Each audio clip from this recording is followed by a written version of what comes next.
We want to turn now to the Sahel, where quite a bit has been happening. If you have missed it, Mali, Niger, and Burkina Faso have tightened up their alliance, the Alliance of Sahel States, and really formalized it in a major way. And that, well, there's a lot to be said about that. So why don't we just get into it here? We're very honored to be joined once again by Kambale Musavuli, who's an analyst with the Center for Research on the Congo-Kinshasa.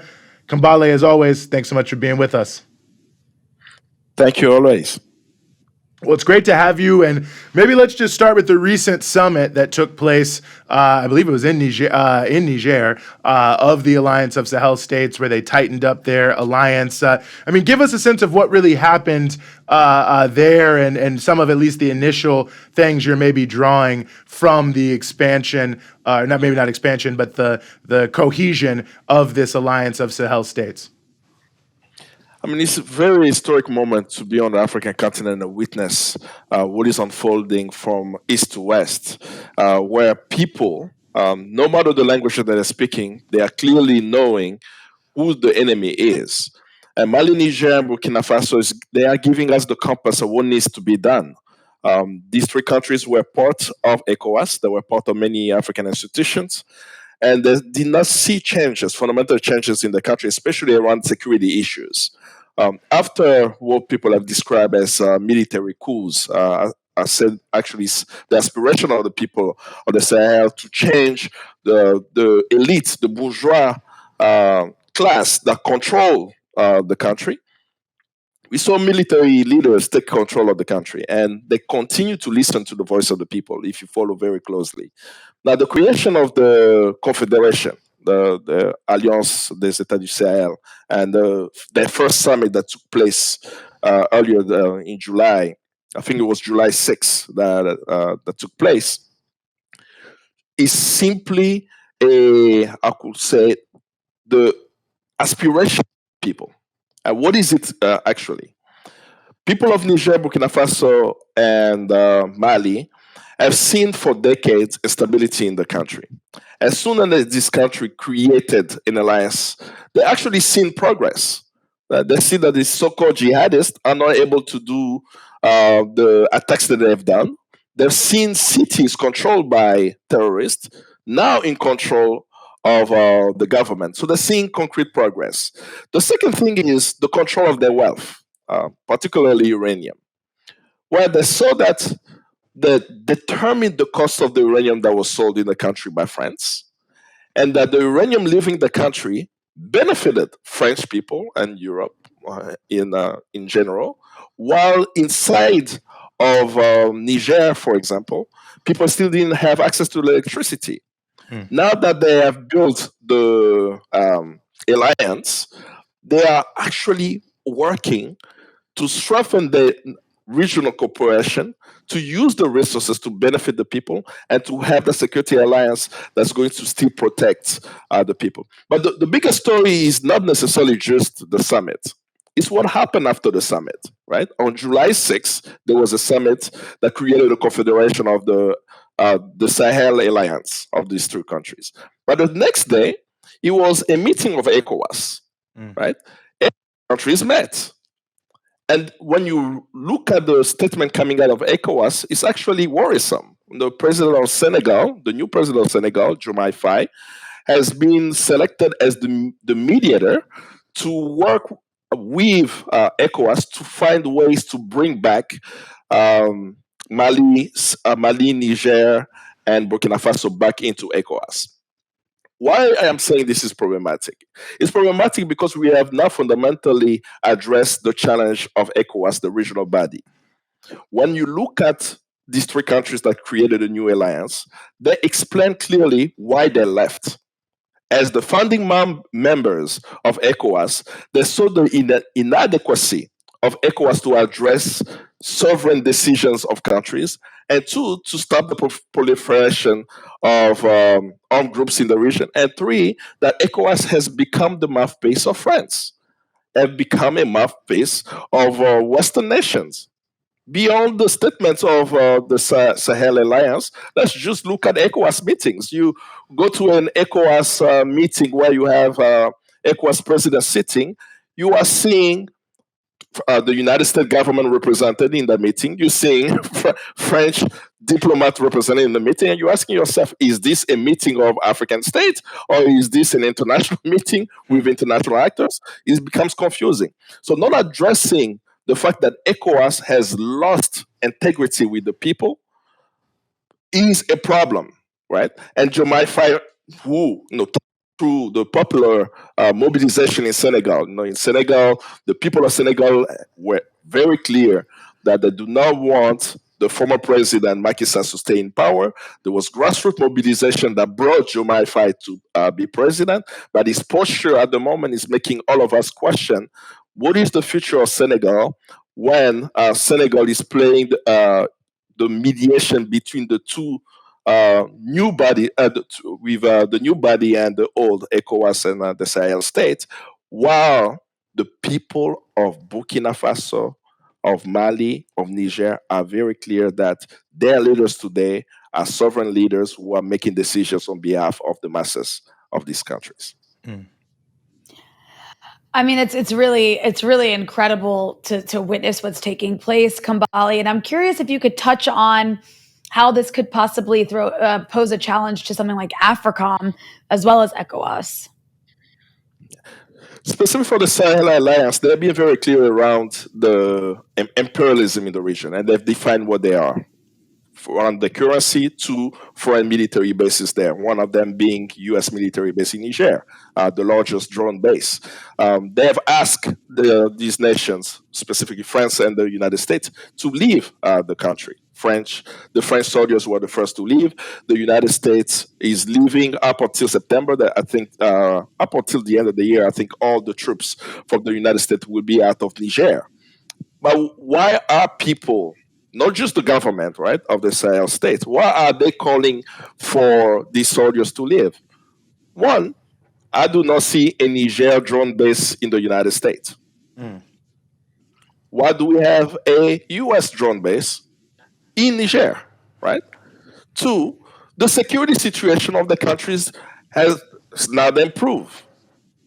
So if it hasn't improved, what are these drones doing in the region? So we do know what the drones are doing. The drones are not there for the security of the Sahel. The drones are there for U.S. interest, to protect U.S. interest. Because of that, we see that the people are becoming very clear that if we want security in our country, we need to take control of our destiny. And when you look at the resolutions coming out of the first summit, it's a very amazing document, right? You could sense the spirit of the resolution that speaks about how they are going to have food sovereignty, how are they going to have sovereignty around security, and how are they going to share resources among themselves to strengthen the countries. These are the fundamental principles of even the creation of ECOWAS or even the creation of the African Union. And these principles have not been applied or enforced. Now you are having states saying, since all the institutions that are implementing that, we are actually going to do that by ourselves. But it's inspiring to see that they have the courage to tell the United States and France that we do not need your military on our land for our security. We use the resources we have and we'll collaborate with nations who respect our sovereignty in the decisions that we are making to provide security to our people. You know, Kambale, one of the things that's interesting in terms of looking at is looking also at the response of the imperialists who seem to be trying to shift their approach. And I know the French Economic Warfare School, for instance, recently put out a long document about what the future of France is. There are some things that seem to be happening with Cote d'Ivoire and Benin and other countries. So how are we seeing the response of France and the United States? Because obviously their troops are being kicked out, but it's not as if they're just saying, okay, we're giving up here in terms of their attempts to manipulate the politics of Africa. And it's fascinating. You quote that document, and it's a document has accessible now vastly online of what the School of Economic Warfare actually published. I mean, can you imagine that France has a school for economic warfare? And when you look at the document, they have clearly determined who's the enemy for France. The enemy of France is not a NATO country. It's not a global power. The enemy of France, according to the School of Economic Warfare, is Pan-Africanism. That's very telling, right? That they actually have over a 200 plus page document discussing how Pan-Africanism is a threat to French interests and to France itself. And they've mentioned names of Africans who are actually working for the betterment of Africa. When you see the names, you are confused. Why are they the enemy of France? And what they list in the document as danger is that these individuals, these institutions, be it media platforms, be it activists, are raising the consciousness of the African people around French imperialism. What does that mean? And they put it in the document that they've been working for decades to raise the consciousness of the African people, particularly in Francophone Africa, around the use of a currency that they don't control, and the fact that the reserves of these countries are found in the Bank of France. How can that be something negative for Africans, right? This is a call for Africans to be sovereign, that we should have our own currency, not a currency controlled by France. So we are clear that France is seeing Pan-Africanism, a particular form of Pan-Africanism as well, right? The left Pan-Africanism, if we have to put it, a Pan-Africanism that's calling for African people to control their land, to control their resources, and to exploit those resources for the benefit, not of the elite, of the entire population. That's the enemy of France. Even if they publish this document, we on the African continent, we know that for Africa to develop, for Africa to be a force in the world of good, we must unite. We might not just unite as the African Union or as ECOWAS. We must unite in a way where we control our land, we control our resources, and we exploit them for the benefit of the masses. And we know one body that's doing that. It's the Alliance des États du Sahel, AES, the Sahel Alliance that has been created. And we see that by their actions. We see them by the actions of how these countries are looking into building infrastructure together.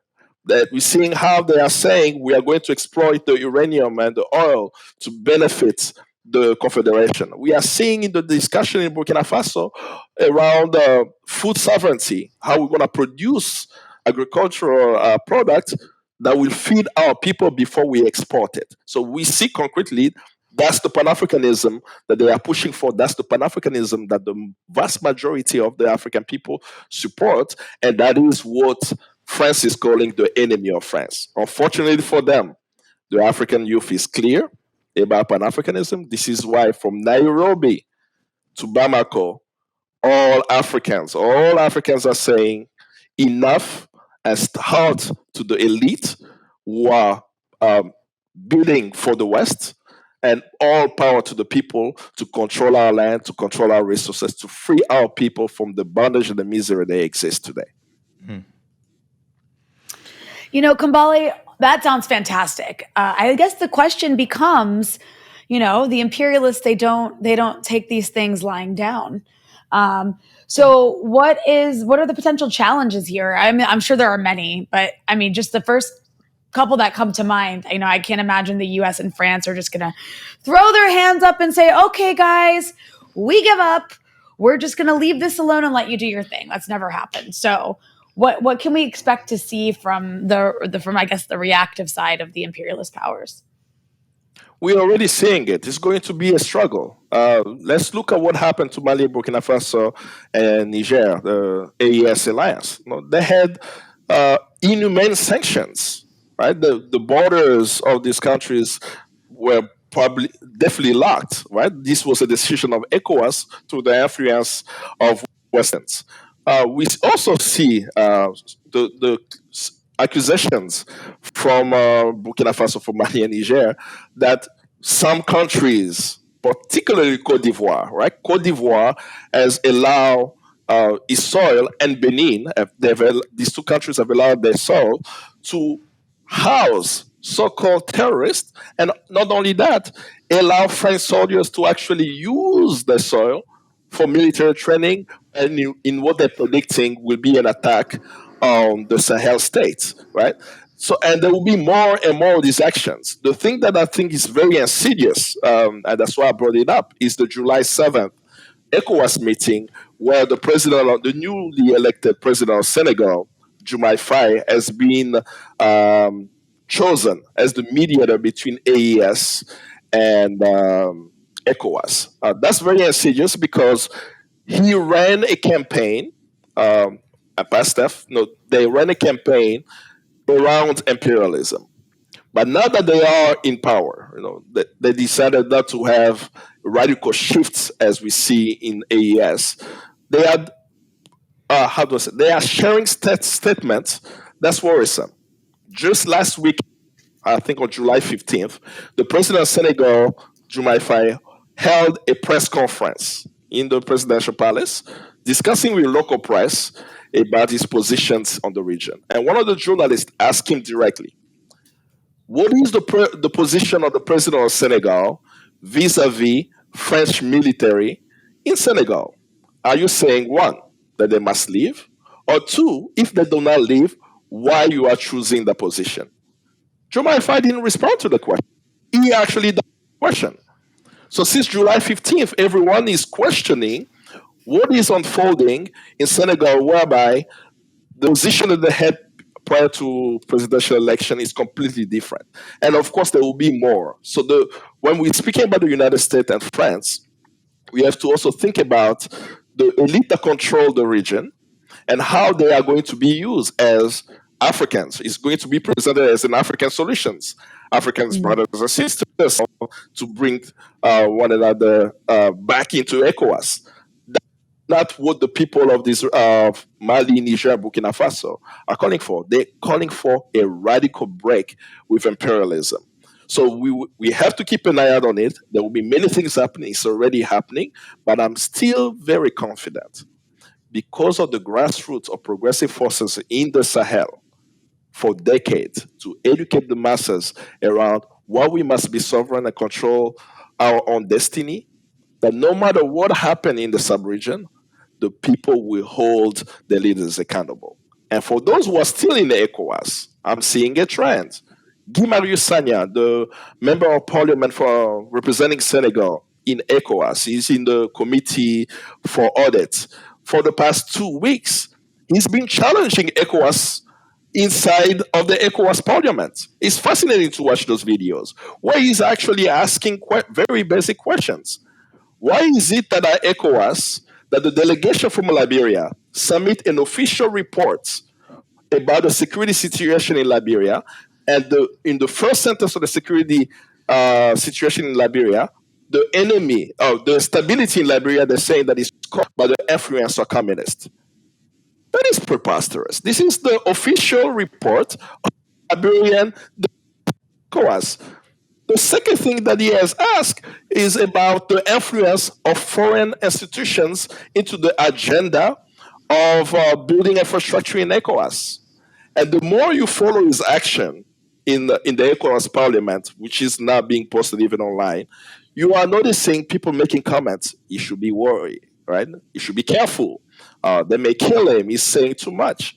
But we need people who are going to challenge ECOWAS internally. So even inside the ECOWAS, there are many contradictions around how they operate, how they decide for the region, how even the people that they represent do not know the decisions that are being made at the ECOWAS parliament. And thanks to Guy Marius Sagna of Senegal, we are able to know the situation. So from the Sahel, AES, to those who are still within ECOWAS, everyone is showing the contradiction of ECOWAS being the tool of Western imperialism, and the people are rising up against it, and they will be successful. I believe they will definitely be successful. Well, Kambale Musavuli, analyst with the Center for Research on the Congo-Kinshasa, thank you so much for giving us some of your time here in the Freedom Side. Thank you always, and see you next time.